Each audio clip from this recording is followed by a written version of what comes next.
Hello, hello, hello. Grand risings. Good afternoon, good evening, good morning, depending on where you are around the world. I feel as if I'm in the Truman Show saying that. What did he say? Good morning, good afternoon, good evening.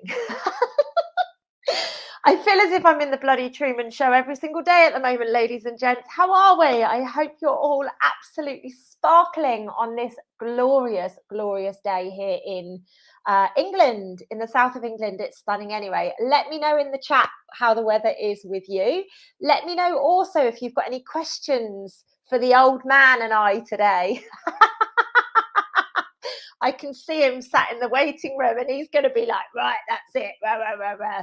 Now, fingers crossed, we are live on FaceAche and we are live on YouTube. I can see that we're live on YouTube and that's very successful. And I can see the comments coming in. Thank you, thank you, thank you. I will check FaceAche, but what I'll do is I'll go on mute once David's on here and I'll let him give me some stick back for calling him an old man. And then I will go over and check on Facebook that this is actually streaming, because the event that I actually set up didn't feed to Facebook today. And Facebook's been a pain in the backside. So I think I'll probably just stick with doing them on YouTube going forward. Anyway, today is called Have Your Say. So, ladies and gents, last week there were a lot of questions around the children when David and I were talking about the children. David asked some amazing questions last week. So if you've got any questions on anything whatsoever, we will have a bit of a gas to start off with, because hey, we can. And this is our weekly catch-up call. We don't catch up too often these days, so we have a good old catch-up. It's just you guys are watching. So if you do have any questions on anything that we're talking about, please do ask them. My only request is, if you're going to ask something around this or whatever, please use language that is not going to get my channel banned. I already have one strike. If I get two more, then I'm done. So please use conscious language. I can see the old boy getting upset and impatient. No, I'm joking. No. I just saw you shaking your head. No, I know. I'm really joking. How are you? I'm good, Lucy. I wasn't shaking my head at that. I was actually shaking my head saying, it's an inevitability, really, that something will come up where they try to ban you because of the nature of the topics we talk about. Exactly. Nicholas Vinyaman was a guy that was struggling with their YouTube bans. I said, you're fighting against the current here, King Canute. At some stage, they're going to smack you on the wrist again. It's a losing battle with these sensitive issues from there. Anyway, Lucy, I'm very well. I've had yet another amazingly interesting week, because I'm an amazingly interesting guy. I might be old, but I'm interesting. So we had a bit of a funny chat over the weekend, and I know obviously we're not going to go into details too much or whatever, but you did say that you've experienced a few things this weekend that really kind of like made you take a little step back, right? Do you want to give us high level and what's your language as you do this? What's been going on with you? You mean I'm not allowed to use the F word? You can use the F word. You can even use the C word if you like, but no, I actually don't use that very much. I was out and amongst the general population this weekend. Sounds like I'm an ex-con. I had a family event and I actually ended up going to a theme park. And it just struck me about, the word sheep, and everybody says, oh, they're the sheep. Don't be a sheep. Stop following the sheep. And I was just stood around kind of observing everything and just shocked at how much they are like sheep. And as we've been through this last 18 months, 2 years, where we hear these on the geopolitical, which I won't talk about, I'll just barely brush over it. They're saying, that we as average people are sheep. But I was just shocked about how everybody just follows each other, and kids like not even teenagers now with graphic tattoos. But actually I didn't mention this, and it struck me afterwards, Lucy, is how many people embrace the whole Halloween nonsense and get dressed up as devils and horns and open their souls up to such. Yeah, this is where it was going, and we actually didn't finish with the voice messages. I was shocked, because the whole Halloween thing, dressing their kids up as demons and witches and putting horns on and painting their faces, it's a form of ritual abuse, in my opinion. And you're just inviting problems, because you might as well say, oh, "Hello, Satan," any chance of a drink. It's just shocking. And there was somebody sent me, coincidentally, Disney had just cancelled and released a new cartoon which was about a woman who bore the son of Satan and the daughter, and it was all about this little devil girl. Wow, really? I'm frozen. I am. Yeah, I know you are frozen. Let me just check if I'm not. Yeah, I'm on my normal settings. I don't know why. I can hear you though. I can hear you though. Let me see what's happening here. It's a good shot. Normally they catch you on a really awful one. It's not too bad a shot that you've been caught on. It's the Halloween thing, Lucy. It's so bad. Yeah. How people just embrace it. And I think that needs to be spoken about. I mean, opening your soul up to all sorts of things on that. Yeah, I actually really like that you've gone there, David, to be honest, because I feel that it is something that we do definitely need to talk about. Now, we can either do that today or we can, oh, he's gone. I love that. He's going to come back. I actually really like the fact, and let me know in the chat box if you'd like us to go into a little bit more detail around Halloween and what that looks and feels like, so that we can obviously discuss that further today. I actually feel it's a very, very important topic of conversation for us to be speaking about these things, because, you know, in America, Halloween has always been such a big thing. And I've always had a right old laugh because I always seem to go to Vegas, particularly in and around Halloween. And my best friend from back in the day would tell you, like, I used to steal all the pumpkins from the displays when I was drunk and like take them to my room and hide them in places just to be funny, you know. And then I'd have to sheepishly take them back the next day. And so in America, it's always been a massive, massive thing. Whereas here in the UK, certainly when I was a child, it wasn't a massive thing. But now it is becoming ever such a big thing, and it's quite scary actually. The fact that we are in a place whereby people are unknowingly dressing their children and dressing, you know, little ones and stuff like that in outfits that are you know, essentially calling in the lower vibrations and the lower entities. So I've just been, David, just to bring you up to speed, I've just been like going off on a bit of a rant about Halloween, to be honest with you. I don't blame you.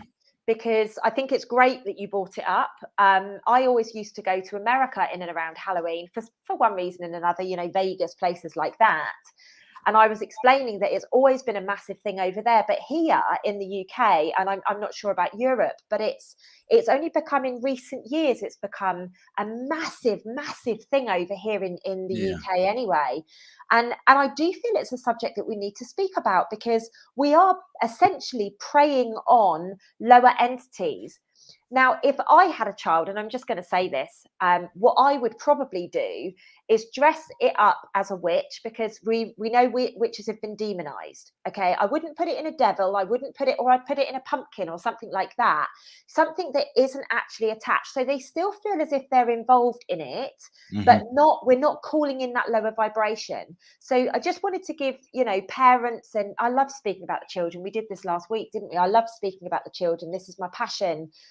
So just to give parents consciousness, you don't need to exclude your children.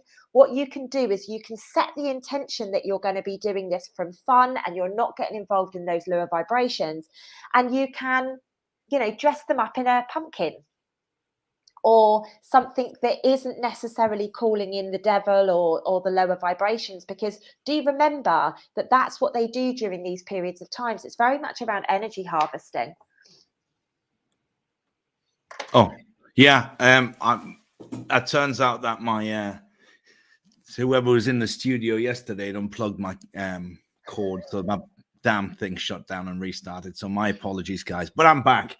Yeah, you're right, Lucy. It's a good thing to do, because we're not saying, hey, you know, be the party pooper for your kids and, you know, take them out of the Halloween. But just think about what you're doing, what you're promoting, and what you're bringing in, because you'll set the intention of bringing the wrong energies. And you're right. Because I'm so old, I can remember when Halloween was going on in England and it wasn't such a huge deal. You know, we used to use turnips. It was more Guy Fawkes than it was Halloween back in the 1800s. And please forgive me. Yeah, I'm teasing you. I don't care.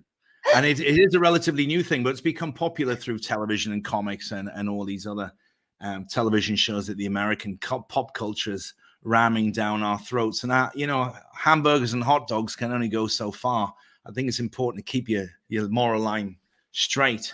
What is interesting about Halloween is how different countries do it. It has become so popular, even down in Central and South America. But one of my favorite times in Central America is November the 1st, which is All Saints Day, All Hallows, and it's the Day of the Dead in Mexico. And people get dressed up and they go to visit their ancestors and to remember their ancestors. They all go to the churchyards, the graveyards, and the cemeteries, and they bring offerings of food and flowers and things. It's quite a beautiful event. So the Mexicans have got a nice little twist on it. They've taken something that's could be considered negative and turned it into a day of remembrance of giving remembrance to the ancestors. And I really like that. It's a lovely thing to see. Mexico City has a huge parade, and all of Mexico uses it as a holiday. Yeah, it's quite interesting because I was speaking to somebody earlier today without even knowing that I was tapping into the energy of us ending up speaking about this. So I was having a completely innocent conversation with a beautiful female friend of mine, and we were checking out the energies linking into something, and I kept talking about vampires, and I kept talking about different things that we're now speaking about. So it's extremely interesting. And this inversion has come from sex. This inversion has come from how they can manipulate the children at a much younger age. And we're basically dressing our children in sexualized outfits to go and walk the streets where there are predators, as we know. Loitering everywhere there are predators, it would appear these days. And the parents are essentially giving their consent to this.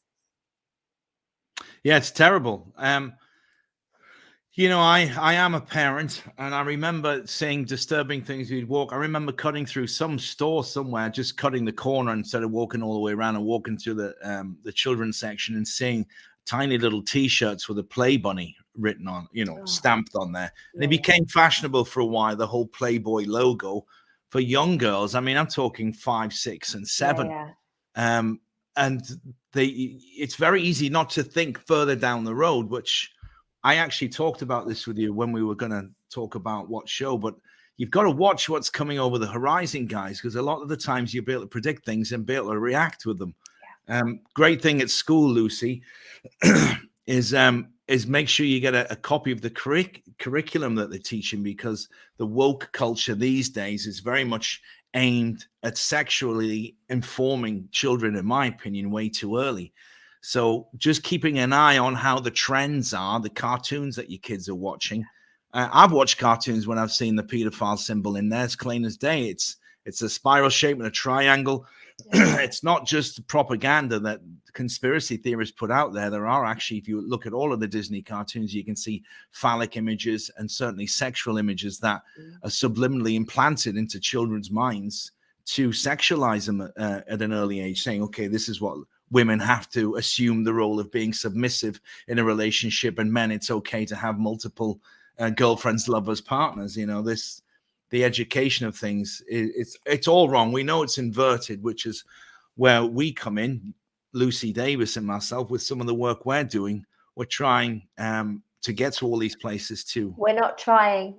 We're rebalancing it. We're doing it. Yeah, we have a busy schedule, I know.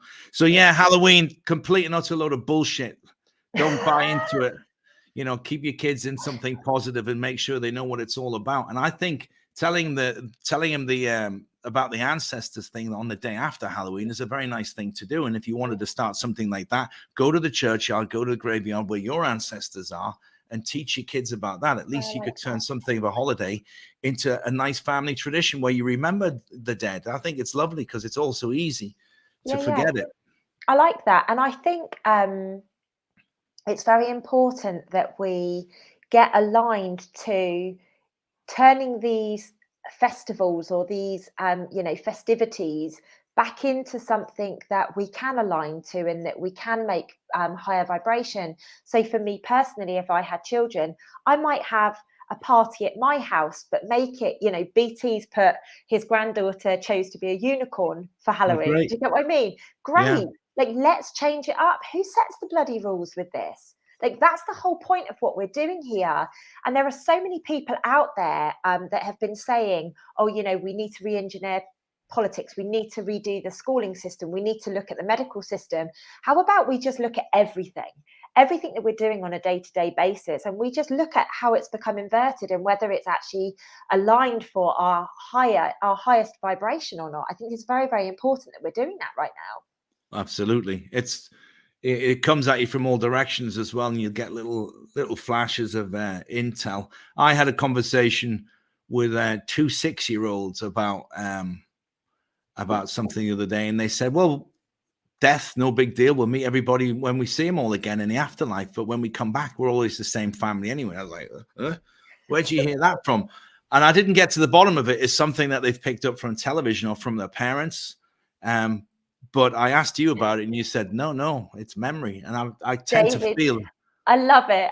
Do you know, this is the side of you that I wish everybody got to see. This is the side of you that I absolutely love more than anything. When I get no, I do. Genuinely, I do. It's that because not very many people see this. They see the tough David. They see the, you know, the feisty one out there doing the do, and, you know, that real, like, what people would perceive to be masculine image, whereas I get to see the true masculine in you, which is the vulnerability side of things. And I love it when I get a message from you and you go, I can't believe that this has just happened. Like, what do you think? And I know that you're open to it, but I know that your brain is on such a logical make it make sense mission, and I just love it. But the fact that you are so vulnerable and you ask the question, and what you said is exactly right. The children remember, we have forgotten. Children up to 7, 8 years of age, they're a sponge. They're still living in that alternative realm. It's what happens to them in the first 7 or 8 years as to whether they keep those connections or not. So those 2 beautiful 6-year-olds that you were just talking about, they still have that purity, that connection. They know. They don't need to. That's why they say it. I imagine they said it quite matter-of-factly to you. Yeah. You know, oh, it's just it is what it is. You know, and it's beautiful to hear that happening. And that was a message to you. You know, that was a message to you to be like, hey, you've just got to surrender and trust that, you know, everything's going to come back in. I do believe in that. I do believe in reincarnation. I was actually talking about my father. They were asking me, where's my daddy? Yeah. And I was saying, oh, he's died. He passed on. And they said, oh, it doesn't matter. You'll see him again soon. When we all come back, we're always in the same family. When we come back again, I was like, whoa. See, but the reason I ask you is because I like to have all of the facts in front. I am that guy. I said, okay, what's this? What's this? This is it. I follow the logical path, and what I feel is right as well. I don't like to just be completely, oh, that's definitely that. It's got to be that. Whereas I like to have it all, but you know, sometimes the great thing about bouncing it off you is you'll tell me something that I overlooked, another possibility, and I'm like, there's the missing link. That's the missing piece to that particular line of investigation that I was following, and that's why I bounce a lot of stuff off you. Folks, I had a discussion with Lucy, and forgive me, Lucy, what is your team member, the red-haired girl again? I can never remember. Yeah. So we were talking about what I considered a psychic attack. And this was backstage just before the show when we were on Soul School. And then she gave me her interpretation of what it is when it happens to her, the same sort of cold feeling, but not goosebumps. And I remember listening to it and taking it in. So I had that same experience the other night. Something woke me up. I had a flash of a dream, woke me up, an explosion. And then I felt this, what I used to consider a psychic attack. And because I'd listened to some other opinions and point of views about what it possibly could be, I thought, well, you know what, let's try that. And I took that information that you both shared with me that day, and I controlled these flashes, these surges of a cold energy. And I was riding it like I was surfing it, and then being quite good fun. So My original interpretation of being under a psychic attack turned out to not be that at all. It's a normal part of the evolutionary awakening process when you get these downloads and uploads and flashes like that. And it was fun. So there's my logic behind all of those sort of questions. That's beautiful. That's beautiful, though, that you're really taking it on board, because, and this is why you and I work so well together, right? David is so logical and so pragmatic and loves to research, and I don't give a shit about any of that stuff. The researching Lucy, the logical Lucy, left the building many years ago, and she's not coming back in any time soon. Well, actually, I don't know. Maybe she will. Who knows? But this is why we work so well together, because we can bounce things off, and there's never any judgment. You know, I think there's only been one time where you've told me off because I've been like, for God's sake, it's that. You know, there's only been one time. I don't remember that. When we were in Spain. Was this the time where you were just emptying rubbish all the time? UFOs. Oh, yeah. You told me off then, but that's the only time he's ever told me off in all the time we've been doing all the work together. So we actually work really, really well together because we've got this balance of the energies. And even though I'm out there somewhere and David's slightly more grounded and, you know, in the 3D world, a hell of a lot more than I have to be, thank God. We actually balance each other out, and we've actually got the same mission, but it's just, you know, we're on the same side of the fence, but slightly straddling the world. I think it works well. You know, you've got to have all views from the advantage point. I think it works very well. Well, we've certainly got that, because I'm the short arse and you're tall. You've definitely got the height there, my love. You can keep a view from up here, that things that I can't see at all. It's funny, guys. Just put grubby paws on the windscreen. Do you know? I'll tell you where that came from. That expression, grubby paws. I was standing in the lift in the Bellagio Hotel 20 years ago in Las Vegas, and I was in there with a load of South Africans, and they had these huge fur coats on, covered in diamonds, and they had matching Louis Vuitton luggage stacked in a tower. Wow. Do you know how Louis Vuitton came about? Louis XVI commissioned a person to get all of his wife's luggage into the carriage, and he designed every square inch of it, so every little box all fitted exactly in the carriage. Wow, perfect. And he was the luggage. What would be the word? The luggageer to the court, and that's where Louis Vuitton came from. So anyway, they had a whole triangle on the luggage trolleys piled up in this, and in South Africa, the Afrikaners speak a very old form of Dutch, and there was the bellhop, the luggage guy, was a black guy, and they said in Dutch, "Look at him putting his dirty paws all over my luggage. I'm going to have to disinfect all of that when I get to the room. I wish he'd stop putting his dirty paw marks everywhere." Oh, and I was horrified, they didn't know I understood. So when the doors opened, I said, "Yeah, ik kan alles verstaan, yeah, baie dankie." I said, "Thank you very much. I understand everything." And they were shocked that I understand, but it was the most outrageous statement. Yeah, like, right. You know, for someone to say your paws and not your hands, saying you're an animal. So that's where that came from. God, horrible. You for being, I don't think I would have been so reserved. Well, I was processing it because the word is porches, paws, tiny paws, porches. And I was processing. I was like, did she really say that? And I could see by the look on her face, and my girlfriend at the time was saying, "Oh, you're always getting involved in other people's business. You can't stop listening. And you're always so opinionated. God." You haven't changed then. No, still the same. I had a weekend with no incidents of arguing with anybody. I was amazingly patient as I was screamed at and pushed around and soaking wet in a theme park with a family event I had to attend. But the great unwashed, as some of the royal family members, Prince Philip used to call them, "For God's sake, Lizzie, stop talking to the great unwashed." Shaking hands with my God woman. And how people are so unindependent, just like shuffling around. And the junk food that they are all stuffing in their faces. You know, you couldn't get anything decent. I was looking at this and I was like, yeah, that salad looks all right. But then I was looking over, I was saying, oh, no, I don't fancy that. It looks nothing like that. However, it is better here than it is in some of these places in the UK when I've been to any sort of events in the UK. Yeah, The it's all food is fried, horrible. fatty stuff. Yeah. Yeah. I wouldn't survive 5 minutes in a theme park these days, would I? No. You wouldn't be Especially- allowed. You wouldn't be allowed on any of the rides anyway. You're too small. Oh, shut up! Oh, that's sorry. your get back, right? That's your Go get to the back. from me She's calling not you allowed on. uncle. Okay, I think we're even now. I think we're even. Ladies and gents, can you tell that me and David are off on our travels again on Friday? We're misbehaving again. There's a lot to do before this year is out. Oh, Are you making it public? Are you? Is that what that statement was?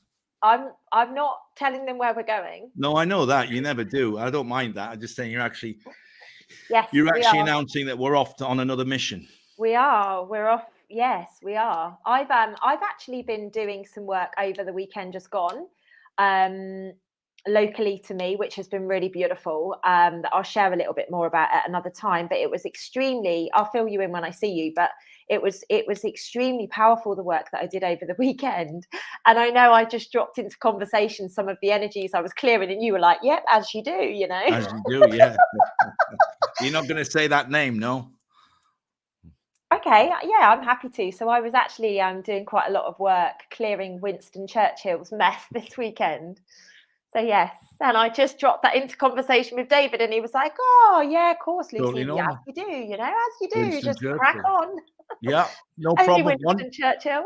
One sugar or two, Winston. Hey, Yeah, so are you going to say is there a link to where you are locally with him then?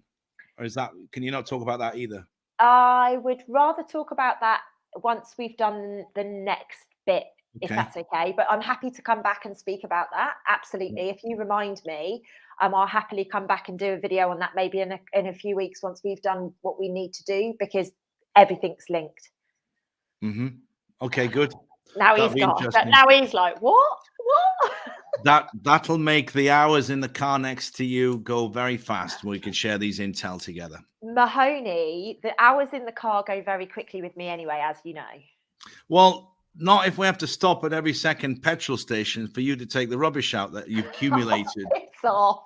Like one bit of chewing gum wrapper. Stop the car. We need a rubbish evacuation. You're such a drama queen. I love it. So just so you know, like, I'm only just starting to eat food again now. So, you know, I'm not going to be the one with the rubbish. Just FYI, all right? I'm not going to be the one with the rubbish. Did you you look thinner? I saw some of your posts on your Instagram. It's impressive what you did, Lucy. In fairness, when you deserve a pat on the back, I mean, it's a very admirable, tough thing to do. I don't know how you could do well. The longest I've ever gone really on any diet was 6 weeks when I was in jail. So that's the longest. Yeah. That's because they removed the temptation away from you. Yeah, jail food's not good. And everybody bases their days on it, saying, Tuesday today, it's pancakes today. I said, you eat them? They're like Frisbees, mate. You don't want to eat them. Oh, really? I guess if you're in there for a proper stint, you'd force yourself to eat whatever, right? You'd have to.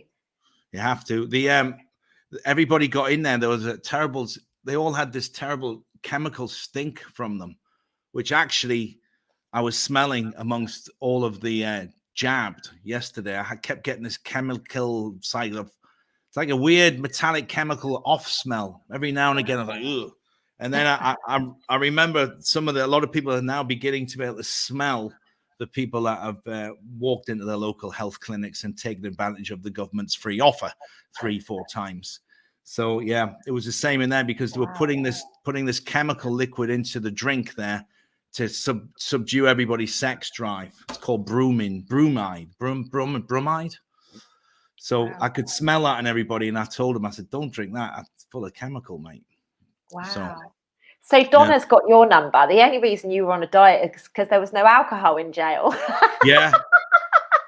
It's true. You know, I didn't really lose weight though, because I mean, I got very muscly because all you're doing is push-ups, sit-ups, and actually it's totally not what we should be talking about, but you do some really creative weight things. That we had these cleaning gloves when they were saying, do you want to be a cleaner? And one of the Mexican guys was one of the cleaner. So he used to give us about 20 or 30 pairs of used hygienic rubber surgery gloves. And what we do is we fill them with water and tie a knot in it and then put them in our pillowcases and use them as dumbbells. Honestly, you were doing some amazingly creative stuff in jail to have, get a workout. And then they raided my cell and found like 60 pairs of water-filled gloves. And they were saying, what are you planning with these? And I was like, I was making atomic weapons until you confiscated them. Oh my God. It's amazing how creative we can be as human beings though, right? If we have things stripped from us, we really can be.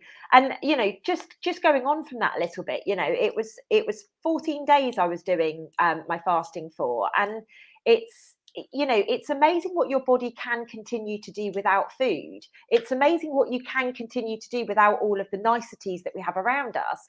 It's very, very interesting. It's a real discipline to be able to remove something from your life for a certain amount of time and then be able to just slot back into life as normal again. It's fascinating. I love it. I love proving to myself that I can be disciplined because I'm not most of the time.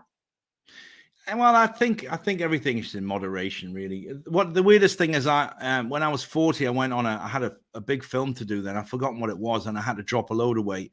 I went on a really crash one and 3 workouts a day. And then at the end of it, there was strictly no alcohol. At the end of the film, I wish I could remember what it was. I had a Heineken, and I was like, oh, it's horrible. That beer's off.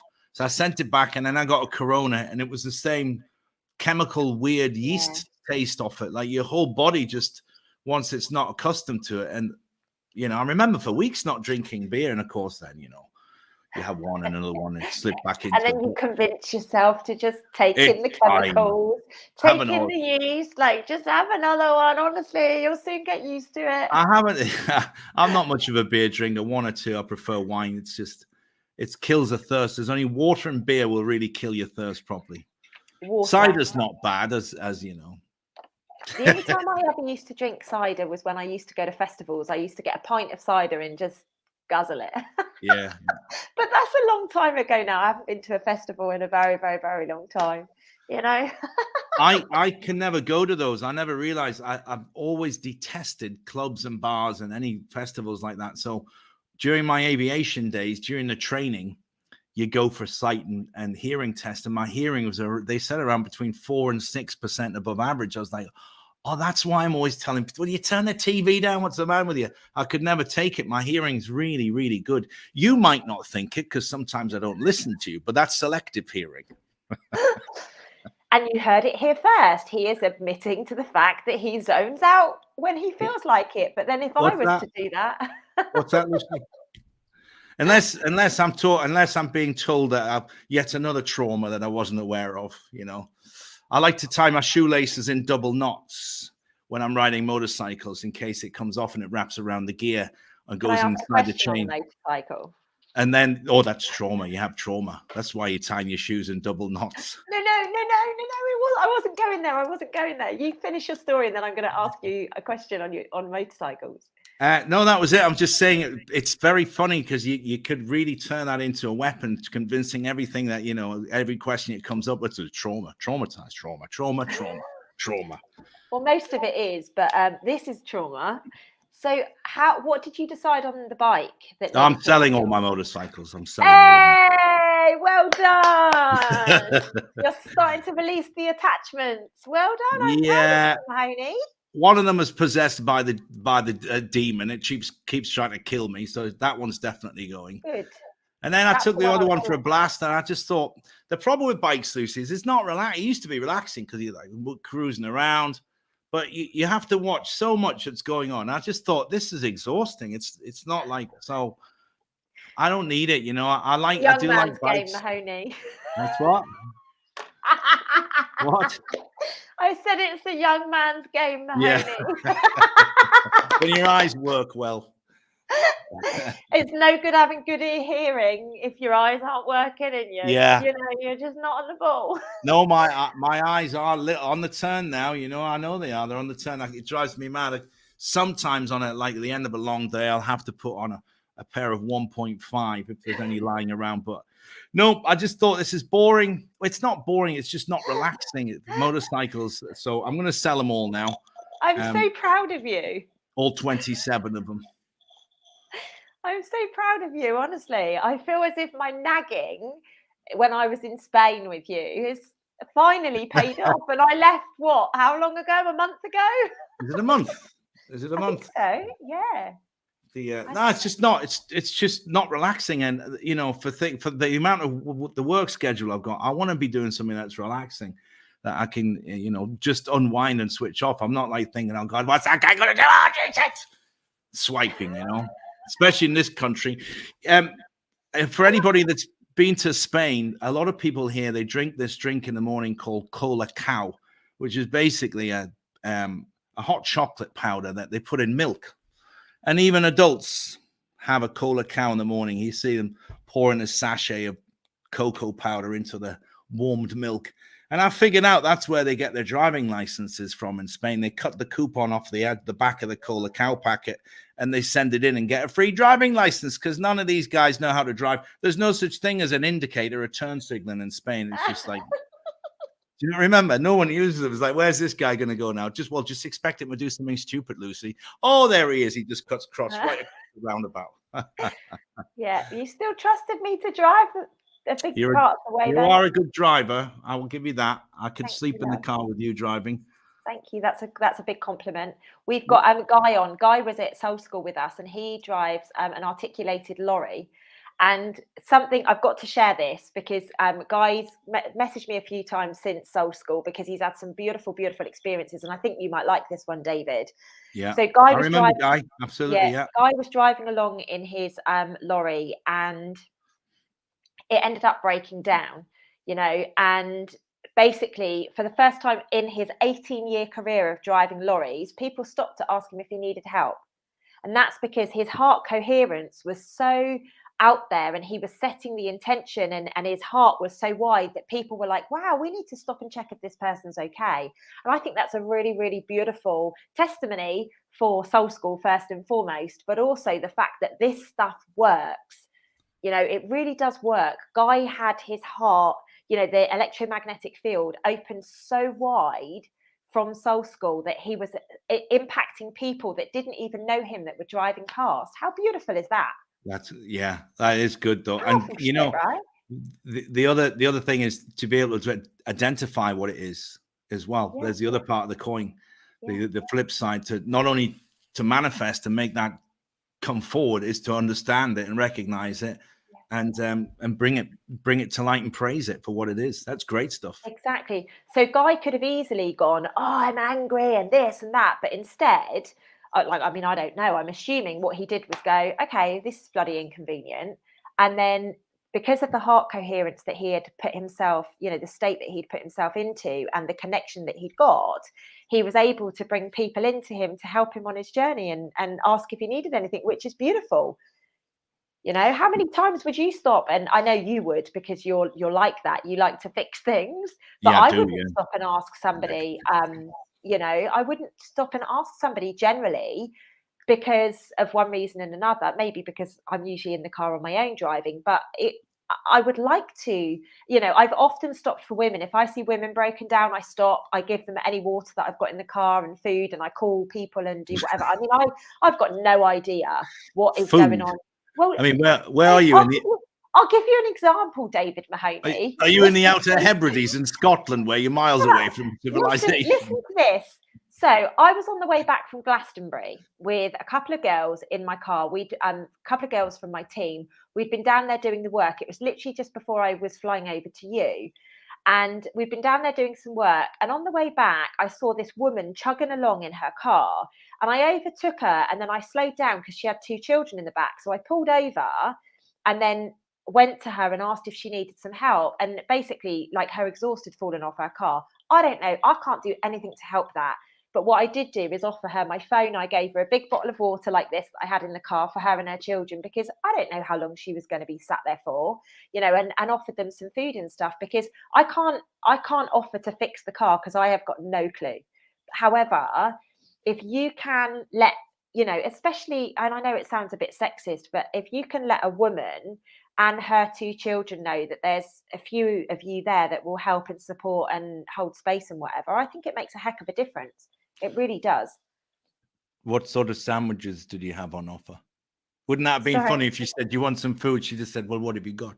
Can I see Well, a menu, please?" yeah, it was all, open up your boot and show us what you've got in there. No, and I, she was really shocked actually. She was really shocked that we stopped and offered some help, and it wasn't really help, but at least it just gave her a moment to just collect her thoughts because she had 2 children in the back.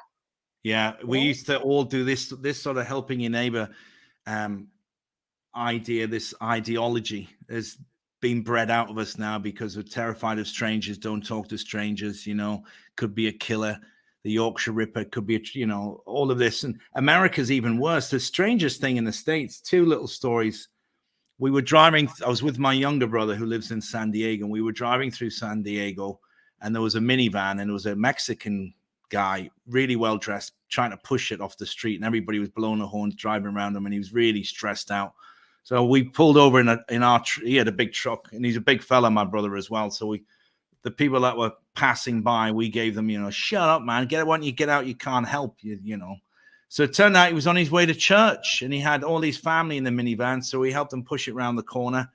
And I don't know what was wrong. I could have probably fixed it because I'm like that. But he was just very thankful that someone actually stopped to help him. Yeah. Which is, and it doesn't matter what car you're driving in the States. You could have a brand new Bentley, 250 grand. The minute that breaks down, all of a sudden, you're a loser redneck who can't even keep a car on. They have this stigma about breaking down in the States, and nobody helps. But in the UK, we always used to stop and help. And in Ireland, I've noticed they still do it. My mother told me a story of her breaking down, and a guy in a diesel truck stopped and said, "Are you out of diesel? I can take a bit out of the truck there and put it in your car." She says, "I am. No problem, missus. Hold on, I'll give you a couple of gallons." That's beautiful. How beautiful is that manifestation, right? Yeah, they're huge. My mother's like that. That shit happens all the time to her. She's always calling on St. Michael, and she's No always shit. got No some shit. little shrine going somewhere, with the candles burning for somebody in the family. If only her son would release all fucking, and just surrender to it, maybe he would have it too. I will, but I still have to stay on this 3D geopolitical thing. The amount of people we help. I'm doing this cancer treatment thing at the moment, Lucy, where I've put all these amazing people together. And I said, look, rather than asking me, I'm going to put them all in one place. And then we're going to get all of their knowledge here. And I've been sending all these emails to people. And what a response. We had a lady with quite a young woman, I believe, with 4 kids, really no budget, has nothing to spend on it. So we sent her a free kit with like $700 worth of stuff. I said, just send it to her, man. She got 4 kids in there. She's at stage 3, I think. So I said, yeah, absolutely. Put it on my bill, send it to her, And this is what I love about that 3D stuff, because if I wasn't doing what I'm doing, I wouldn't be able to help so many people. So for the time being, I have to until things stabilize and people can help themselves. If you can get somebody in there, though, that can help them recognize the emotional trauma, because it's all premised from emotional trauma, right? You've got to bring that element in. I know that you go down the medical route and stuff, but bringing that balance in. No, you're right, and you're wrong, because you're right with what you say, but you're wrong thinking we haven't, because there is a book in there. There's a journey book where they say, ask yourself this, and is it this? It is in there. It has a special name. I think it's Remembering Love or something. The book is called. It's actually on my desk somewhere. You see the state of my desk in the studio. Honestly, I've seen it looks before, like, David. Yeah, it's got worse. I mean, Okay. I've got that doesn't surprise me. all sorts of new stuff that they've been sending me. Doesn't surprise me. It's a shit show. When I was there, and that's a month ago. I can imagine what it looks like now. Just going back to the car thing really quickly. Mm-hmm. I was actually driving. There was torrential rain here maybe a year or so ago, and I was driving one of my male friends just down the road from where I am now, actually, and a car had gone through really deep water. It was like a 1 Series BMW, and he'd gone through, and of course the engine had got flooded, because it was so deep, and he hadn't gone through and at speed, and he whatever. Anyway, my friend, really good friend of mine, Tom, he jumped out the car, like put his jeans up to like shorts kind of thing as best as he possibly could, and just went in, pushed him out. No one else would stop. And I just think that that's such a beautiful thing, that there are people out there that are still, willing to help other people for nothing, Stranded, for nothing. Yeah, it's motorists. beautiful. For It's anybody really, listening, in that situation, what you have to do is create a wave on the nose of the car. And it's very important to keep the revs up, because don't change gear, put it in a lower gear, because the car moving forward will create a bow wave, which will make it shallower. And then the constant exhaust gas coming out will not allow the water to go up the exhaust. It's a trick to doing that, in case there's any floods where you're living. No, it's a really, really, it's things like that we should learn during our driving test, but they don't teach you that kind, or at least they didn't in my day. I'm showing my age now, maybe, but I find it really, I mean, I will always put my foot down. I'm in a car now that wouldn't even, I'd have to go through a heck of a lot of water for it to touch the exhaust. But in all of my old cars that were quite low, I would always just go through really quickly. But it's where, like you say, when people take their foot off the gas and they allow that to just backfill in, and then you flood the engine and you're screwed. Oh yeah, the engines, they That's call it aqua locked. Well, by the way, folks, Lucy drives a H1, the same thing that Arnold Schwarzenegger drove in a lot of his movies, around the tiny streets of Bournemouth. And God help you if you're trying to cross her as she's driving up the street. You'll just get thrown underneath it and dragged up the road. You're such a bellend, honestly. Oh my God, why have you sent me him? Why couldn't I have somebody different to travel with? You must have that question into yourself all the time. Why does it have to be him? It's just like an eccentric joke that your guides have played on you, isn't it? I know, but I've put boundaries in place with them, because all the full moon energy and the 1010 portal, which is today, by the way, happy 1010 portal, everybody. I've put a boundary in with them, and I've said, like, if he misbehaves again, he's getting kicked to the curb. If he misbehaves again. I need to put him on the naughty step again. That's it. He's going on that naughty step and not coming off of it. I didn't know I was on the naughty step. You'll have to tell me what I did. Nah. Anyway, I've learned so much in the last month, 6 weeks. Every time we're together, I learn a little bit more. And I've noticed that you're smoothing a lot of these out. And I say, well, because even some of the conversations we had at the start, I was thinking about it the other day, and how it ended up, completely different. And as I get to know you and say, right, this is the gear shift, Lucy. When was the last time you used one of these? And then you were changing it like a professional rally driver through the tiny roads in Ireland. It's hilarious. It's hilarious. I just, I don't know. We've had such an adventure, haven't we? I watched your little post on Instagram there about your September. Now, there was moments on there that I'd shared with you. Like, I saw the horse today that you put on there. He was still there. And he had a goat and a sheep in the field with him still today. Oh, yeah, they weren't there that day I was filming, were they? But they were there the first day. They all come running over to me. I love them. You got food. There was a lot of food there. There was baguettes and all sorts of things. So they are catered for. And some of the other things, I was like, oh, yeah, I remember that. But where was the beach where the surfer was? That a shot from Bournemouth, the final beach shot? Yeah, because I didn't recognize that beach. Beautiful. I thought it was beautiful. Yeah, it looked very tropical, actually. Sunset like that. It is. Honestly, days like today, Bournemouth is just stunning. It's so stunning. It's not so stunning in the rain. I mean, it is still, because it's my hometown, but it's a really beautiful place, And that I just had an amazing September, and I actually already I'm having an amazing October. It's very, very powerful. We've got such huge energies that are taking place at the moment, and I feel really, really grateful. I feel extremely appreciative and connected right at the moment. And yes, it's because my vessel has been completely clear for the last 2 weeks. But there's a shift taking place at the moment that I'm extremely, extremely proud of. David, where did your head just go then? I saw your face and I was like, oh, what? I was thinking, how long is it going to be till she walks out of a petrol station holding a caramelized salted ice cream? Too cold now. It'll be next summer. It's too cold for me.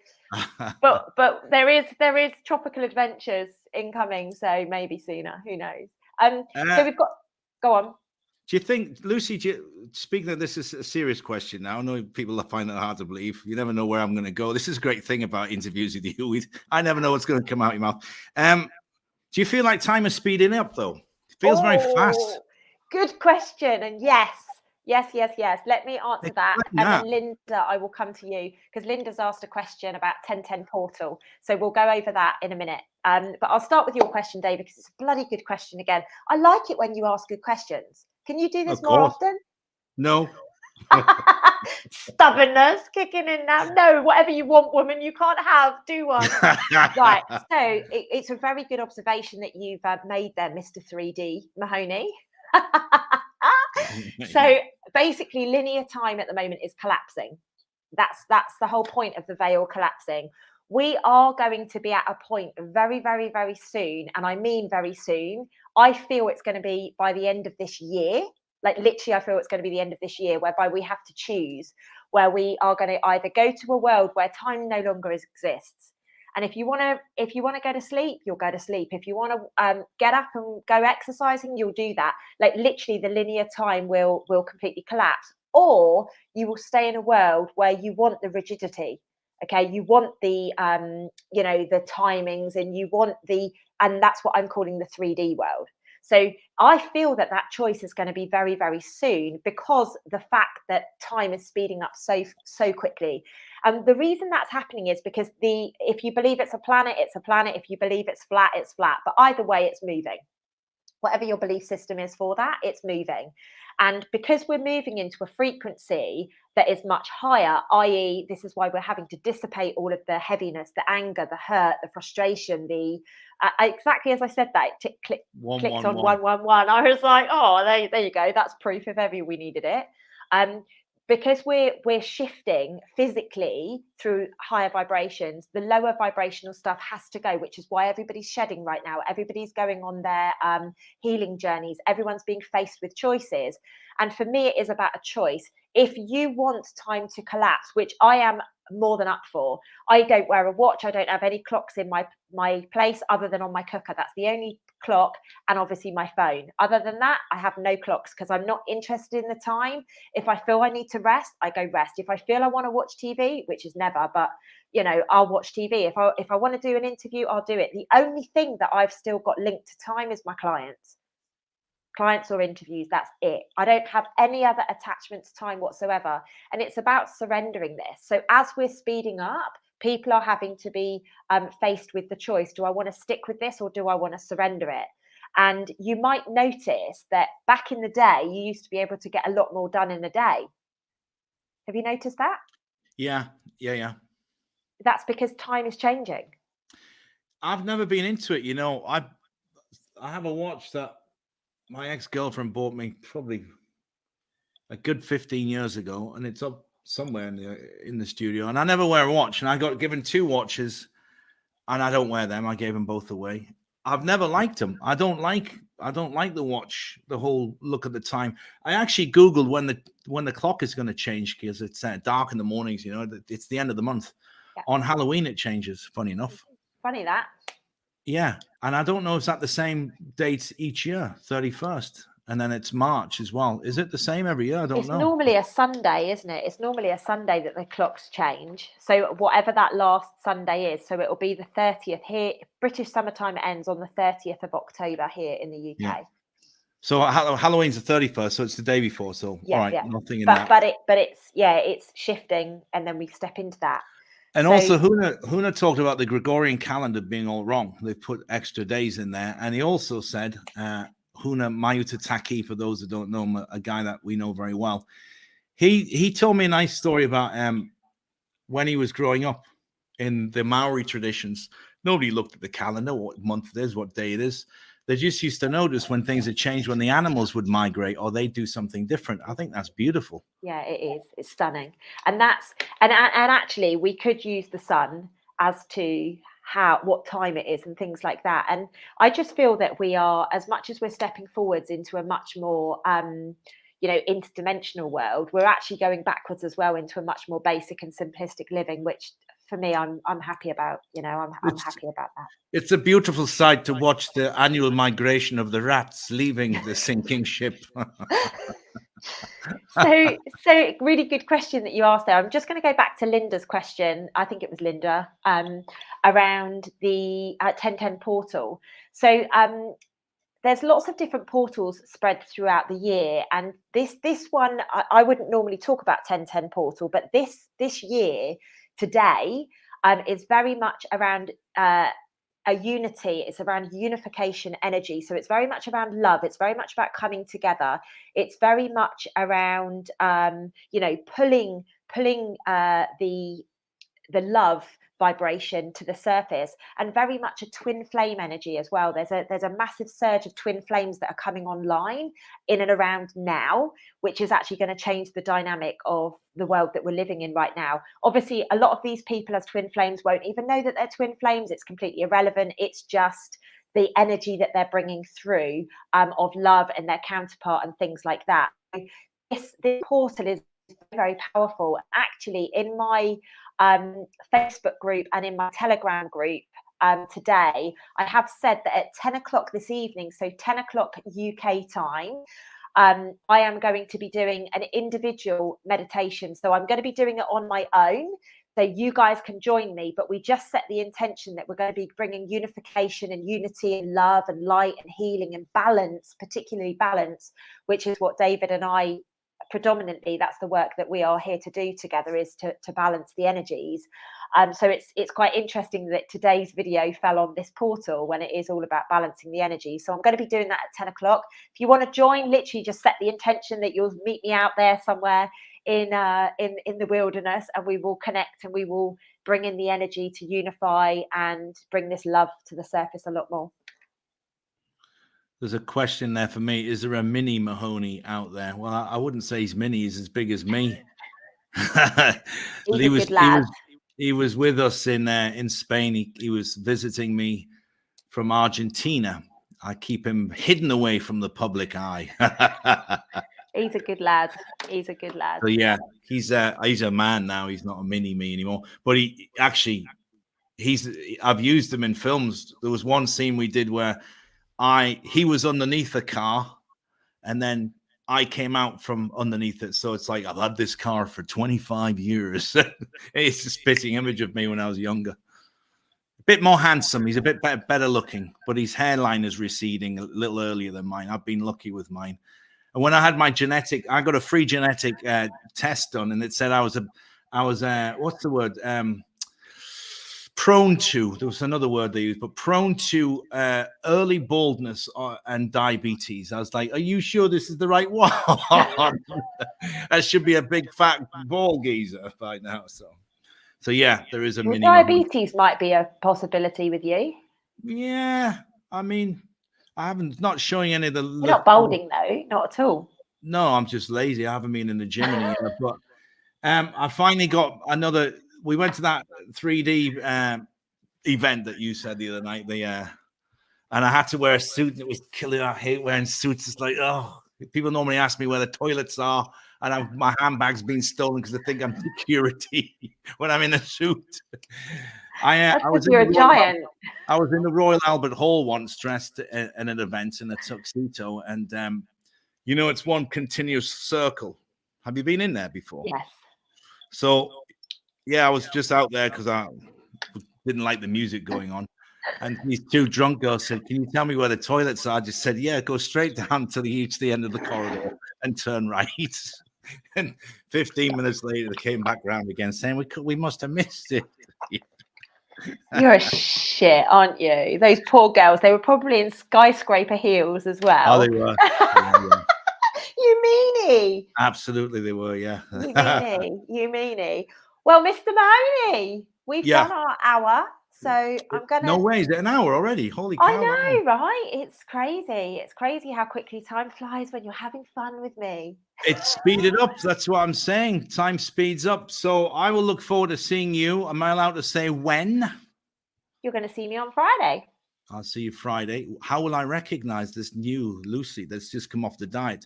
Shall I follow I a haven't trail been on a diet. I haven't been on a diet. Just fast? to be really clear, I've Fast. been on a fast to heal my body. Not that I don't do dieting, as you've seen. Okay.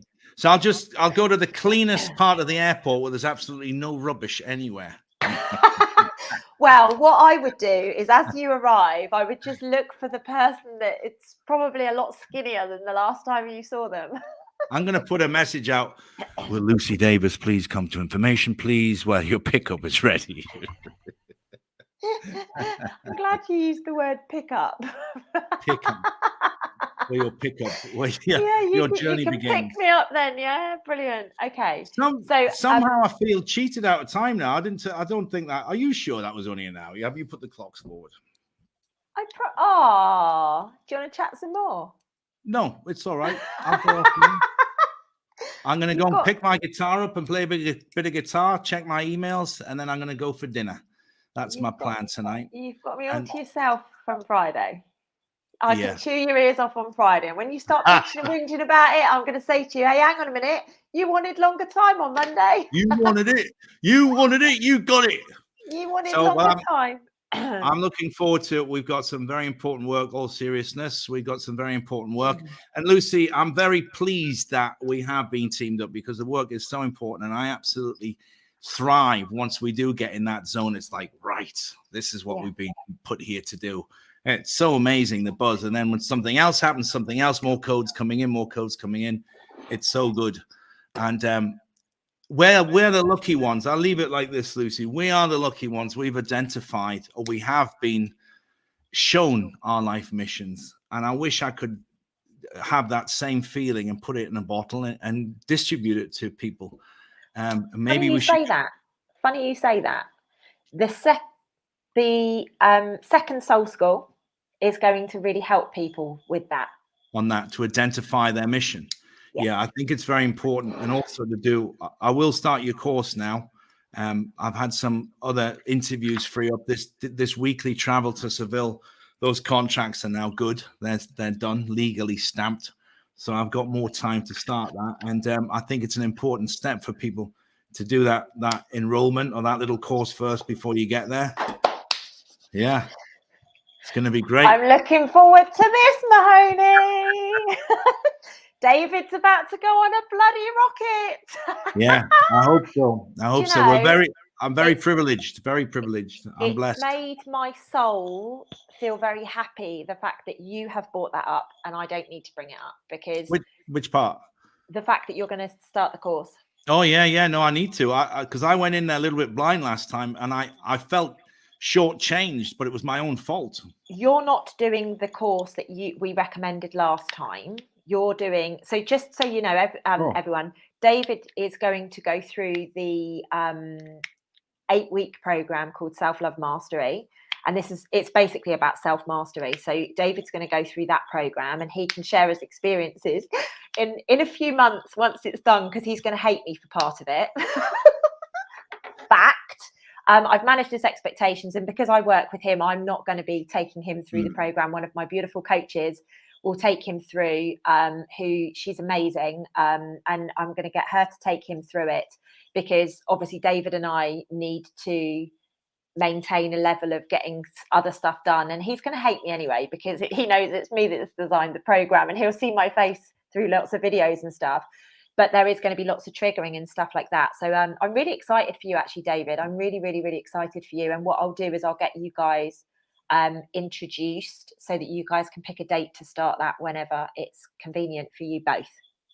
Going to become a soul school kung fu master, isn't it? No, honestly, I'll explain to you on Friday what that conversation has just done, because I'll explain to you Friday. All right, good. Very so I've stumbled on. I usually do stumble on things by accident. It's kind of they channel it, and I don't realize I'm doing it.